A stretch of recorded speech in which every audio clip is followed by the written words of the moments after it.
4 hari menjelang perayaan Idul Adha tahun 2022, pedagang sapi hewan kurban asal Bima laris manis. Sekitar 100 ekor sapi sudah terjual di wilayah Bogor. Meski wabah penyakit mulut dan kuku merebak, pedagang mengaku sudah mendapat surat kesehatan sapi saat keluar hingga tiba di Bogor. Beginilah suasana penjualan sapi dari Bima yang terletak di Jalan Lingkar Laladon. Sejak sebulan lalu, lapak sapi menyambut Idul Adha marak di wilayah Desa Laladon, Kecamatan Ciomas, Kabupaten Bogor. Meskipun wabah penyakit mulut dan kuku atau PMK merebak di wilayah Bogor, namun penjual sapi asal Bima ini mengaku tidak berpengaruh kepada penjualan selama di wilayah Ciomas.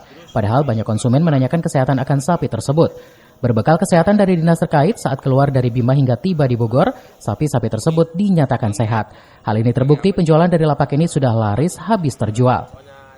Sebanyak 100 sapi yang ada sekarang ini merupakan milik konsumen yang menitipkan hingga Idul Adha tiba.